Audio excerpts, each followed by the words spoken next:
Assalamualaikum warahmatullahi wabarakatuh. Perkenalkan, saya Latul Isnaini. Di sini saya akan menerangkan tentang CPM.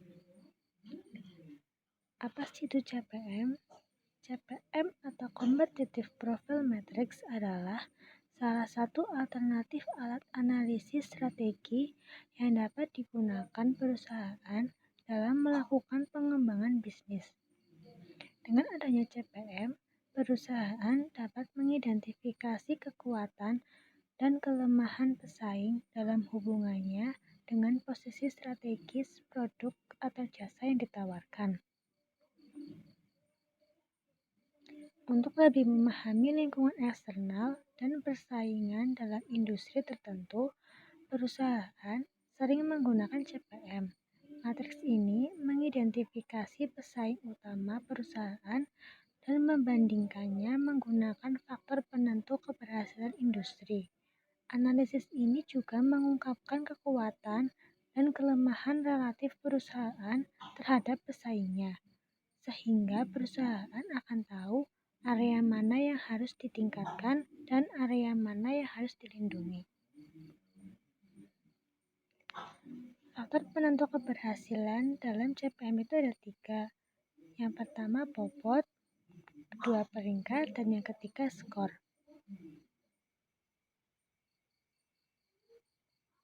1. Bobot. Setiap faktor penentu keberhasilan harus diberi bobot mulai dari 0,0 atau kurang penting hingga 1,0 atau sangat penting. Angka tersebut menunjukkan betapa pentingnya faktor tersebut dalam keberhasilan di industri ini. Jika tidak ada bobot yang ditetapkan, semua faktor akan sama pentingnya, yang merupakan skenario yang mustahil di dunia nyata. 2. Peringkat. Peringkat dalam CPM mengacu pada seberapa baik perusahaan melakukan di setiap area. Mereka berkisar antara 4-1, di mana 4 berarti kekuatan utama, kekuatan 3 minor, kelemahan 2 minor, dan 1 kelemahan utama. Rating serta bobot diberikan secara subjektif kepada masing-masing perusahaan. Namun, prosesnya dapat dilakukan dengan lebih mudah melalui pembandingan. 3. Skor. Skor adalah hasil dari bobot dikalikan dengan peringkat. Setiap perusahaan menerima skor pada masing-masing faktor. Skor total hanyalah jumlah semua nilai individu untuk perusahaan. Perusahaan yang mendapat nilai total tertinggi relatif lebih kuat dari pesaingnya. Manfaat CPM itu ada 3. Pertama, faktor yang sama digunakan untuk membandingkan perusahaan. Ini akan membuat perbandingan lebih akurat. 2. Analisis menampilkan informasi pada sebuah matriks yang memudahkan untuk membandingkan perusahaan secara visual. 3. Hasil dari matriks memudahkan pengambilan keputusan.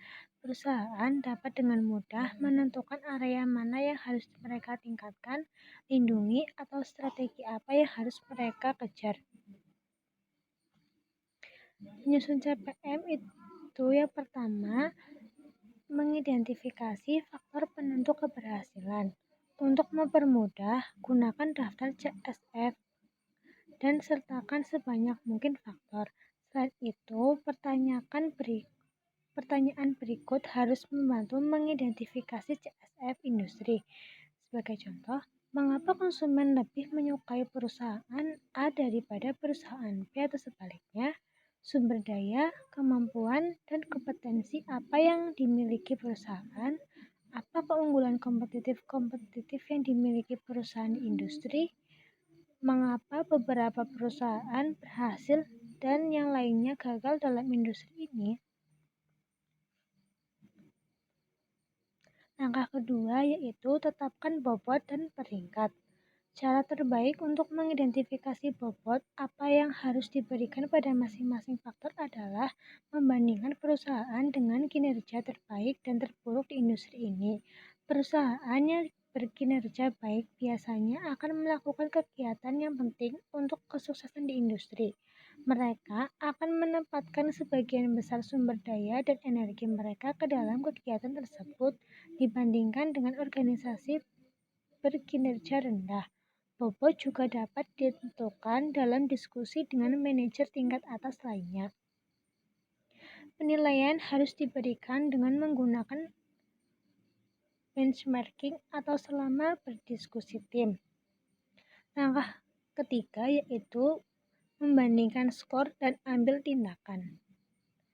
Kita harus membandingkan skor pada masing-masing faktor untuk mengidentifikasi di mana kekuatan dan kelemahan relatif perusahaan berada.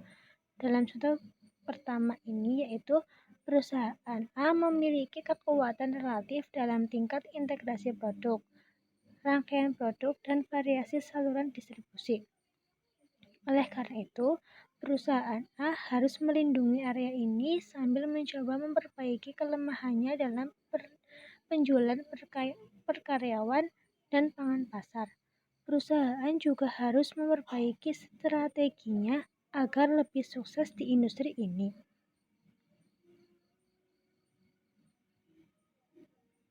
Berikut ini merupakan contoh CPM dari beberapa maskapai penerbangan. Dengan faktor penentu keberhasilan atau CSF-nya yaitu ada teknologi, periklanan, harga, fasilitas, pelayanan, rute penerbangan, ketepatan waktu, dan keamanan. Kesimpulan, khusus bagi perusahaan yang masih berskala kecil dan menengah yang masih memiliki keterbatasan akses dan sistem penyediaan informasi, maka CPM merupakan alternatif alat analisis strategi pemasaran yang efektif dan efisien. Keefektifan dan keefisienan tersebut dapat dilihat dari diketahuinya perbandingan nilai setiap faktor penentu keberhasilannya dinilai atau head-to-head. Setelah diketahuinya posisi bersaing produk atau jasa dengan produk atau jasa pesaing, maka langkah selanjutnya adalah merumuskan alternatif strategi pemasaran produk atau jasa yang ingin dipasarkan.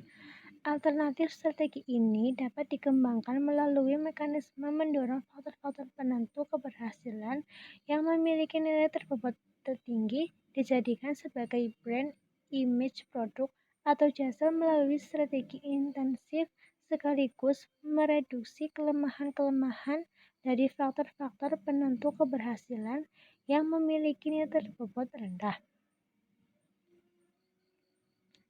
Terima kasih. Sekian dari saya. Wassalamualaikum warahmatullahi wabarakatuh.